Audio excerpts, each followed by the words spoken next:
All right, let's run through the offense here. Very inexperienced quarterback situation. I guess Lincoln Keenholz would be the one guy that's thrown a couple passes. It's about 20 total in his career, mop up time, and very talented guys in Julian Sayin, of course, who's expected to win the job by most. Tavian St. Clair, of course, a true freshman.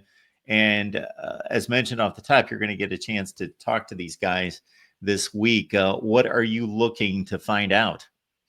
Well, I think just the growth. I talked to Lincoln Keenholz and Julian Sayin when we got full media days during the playoff run.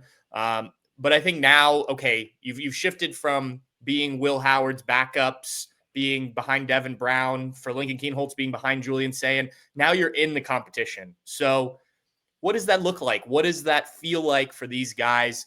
We were out at the first day of spring practice on Monday, got to see these guys throw some. We were there for about an hour. And Ohio State's doing the normal, okay, Lincoln Keenholz is the oldest guy, goes first, Julian Sayin, Tavian St. Clair. But then they're also doing situations where all three guys are throwing at once, which I thought was interesting and literally in a line. So you're able to kind of compare the throws as they happened. Impressive group. I'm going to be honest. Obviously, this is routes on air. There's no defense in these situations. There's no pressure on the quarterback. So they should be able to make these throws, right? But I think the pop that Julian Sayin has with his arm, I think is something that we noticed a year ago. And part of the reason he was so highly recruited.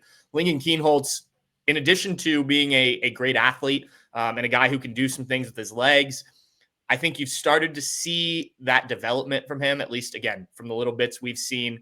Even in some when we got to watch practice during the playoff run, you notice a guy that looks drastically different than the one who played in the Cotton Bowl a couple of years ago, albeit behind a very makeshift offensive line and didn't have any time. So I think right there you've got your true quarterback battle. Those are the two. I think Tavian St. Clair, we'll see if he can work his way into that, as Julian Sayin did by fall camp a year ago.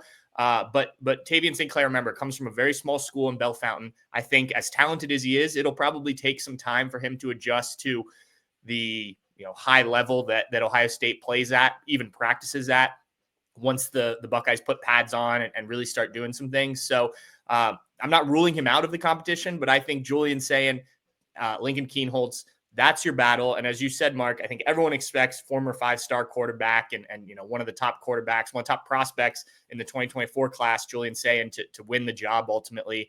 But Ryan Day was asked, about, do you need to wait until fall camp? Because that's kind of been his MO. And he said, no, not necessarily. There's been times when guys have been further ahead and they've let them know that, but there's still a lot of football to be played in fall camp. And so it's hard to name a starter if there is true competition coming out of spring practice. I expect this to extend into fall camp as it has most years for the Buckeyes.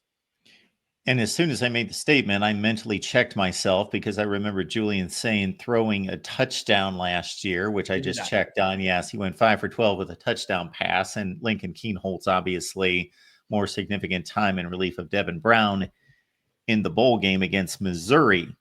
We got Pat Murphy here, Bucknuts, 247 Sports. That's the place to be to catch Pat's work, and you can catch him on X as well. And that's easy to find, as you see right there in the banner.